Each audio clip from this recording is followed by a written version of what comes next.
Hello বন্ধুরা, কেমন আছেন সবাই? আশা করি সবাই ভালো আছেন। প্রাণচাষী সকল ভাইদের বন্ধুদের ধন্যবাদ জানিয়ে শুরু করছি আজকের ভিডিও। দেখতে পাচ্ছেন বন্ধুরা, আমাদের এই বরজটা আপনার পানের আগাগুলোর চেহারা বর্তমান কিছুটা ভালো আছে, তবে পানের কিছু সমস্যা ছিল আগে। আর এই বরজটা আমার বাছার পরে দেখেন পাতলা হয়েছে অনেক, বাজে গাছ বের করে দেওয়া হয়েছে বেছে। তা এই বরজটা আপনার এখন আমি ভেজ করে দিচ্ছি, গাছগুলো নিচে নামিয়ে আপনার লতাগুলো পেঁচিয়ে ভেজ করে দেওয়া হয়। দেখতে পাচ্ছেন ভেজ করার সিস্টেমটা, গুজি পুঁতে এভাবে আপনাদের লতাগুলো করে ভেজ করে দেওয়া হয়।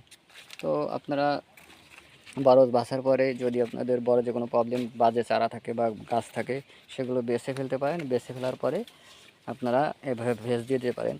এর আগে অবশ্য আপনি ইচ্ছে করলে আপনার বিভিন্ন ধরনের গাছ যদি মরে, সেক্ষেত্রে আপনি রিবাস বা অন্য বিভিন্ন ধরনের মার্কেটে বা ওষুধ রয়েছে, যেগুলো ইউজ করতে পারেন। তারপরে আপনি গাছে উঠে অর্থাৎ মাটি দিয়ে আপনার লতাগুলো ঢেকে নিতে পারেন। তারপরে আপনি এই ভেজ করতে পারেন। যেভাবে আপনারা দেন সেভাবে আপনি দিতে পারেন। আমি ভেজ করে এর পরবর্তীতে আমি মাটি দিয়ে চারা গাছগুলো আপনার লতাগুলো ঢেকে দেব। তো আপনারা এইভাবে আপনাদের বরজ ভেজ করে দেবেন। এতে আপনার ভেজ দেওয়ার পর পরবর্তীতে আপনি মাটি দিয়ে গাছগুলো ঢেকে দিতে পারেন। সেক্ষেত্রে আপনার বরজের অবস্থা আরও ভালো হবে এবং পরবর্তীতে আপনি খোল বা যে সমস্ত জৈব সার আছে বা অনুখাদ্য বা যে ধরনের খাদ্য আপনি বরজে ইউজ করতে চান, এগুলো করতে পারেন। এতে পানের অবস্থা আরও ভালো হবে।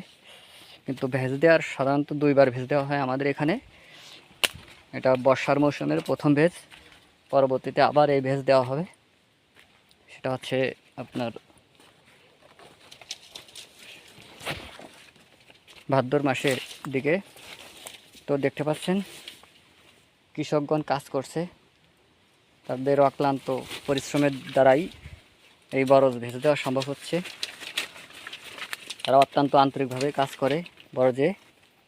এজন্য কৃষক যা হোক তাদের বরজগুলো ভালোভাবে করতে পারে। আর এই যে একজন বিখ্যাত কৃষক আছে, কিন্তু তাকে ফেস দেখাতে চাচ্ছি না, সে ফেস দেখাতে চাচ্ছে না। তো ইনিও খুবই ভালো কিষান। দেখতে পাচ্ছেন আমার গাছের এখন অবস্থা আছে এই, আর এটা ভেজের মাধ্যমে এই অবস্থায় নিচে নামানো হয়েছে। তো এভাবে আপনি আপনার বরজ ভেজ দিয়ে নিচে নামাতে পারেন। তাহলে আপনার বুঝতে আর অসুবিধা নেই। আশা করি সব কিছুই বুঝতে পারছেন কীভাবে গাছে ভেজ দিতে হবে। আর ভেজ দেওয়ার পরে আপনার অনেক সময় গাছ মরার সমস্যা থাকতে পারে। সেক্ষেত্রে আপনি গাছ মারার ক্ষেত্রে বিভিন্ন ধরনের ওষুধ বাজারে পাওয়া যায়, যে ওষুধগুলো আপনি ব্যবহার করতে পারেন। যেমন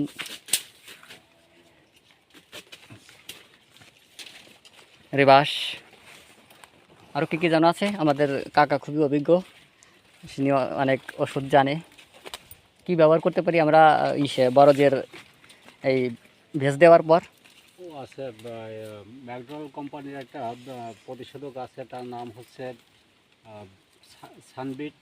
আপনার সিনজেন্টা কোম্পানির আছে একটা, তার নাম হচ্ছে এটা হচ্ছিল রিবাস। এ ধরনের প্রতিষেধক স্প্রে করলে এতে উপকৃত হয়। বুঝতে পারছেন বন্ধুরা আমার কাকা কি বলছে? আশা করি আপনারা বুঝতে পারছেন কী ধরনের গাছ ভেজ দেওয়ার পরে কী ধরনের ওষুধ ব্যবহার করবেন। যে ওষুধগুলো দিলে আপনার গাছ মারার সমস্যাটা আশা করি সমাধান হবে এবং গাছ ভালো থাকবে এবং গাছের পুষ্টিগুণও ভালো থাকবে, গাছগুলো বেশি দ্রুত বেড়ে উঠবে। তো বন্ধুরা, আপনাদের দেখালাম যে কিভাবে আপনি আপনার পানের যে লতাগুলো নামিয়ে ভেজ দেবেন নিচে সবগুলো, আর ভেজের পরে কি ইউজ করতে পারেন সেটাও বলা হলো। যাদের সে গাছ মারার সমস্যা আছে বা যে কোনো ধরনের প্রবলেম আছে, সেগুলোরও সমাধান হবে। তো আপনারা সবাই ভালো থাকবেন। আর আমার চ্যানেলটি যদি, আমার ভিডিওটি ভালো লাগে, তাহলে লাইক, কমেন্ট এবং শেয়ার করবেন। ধন্যবাদ সবাইকে।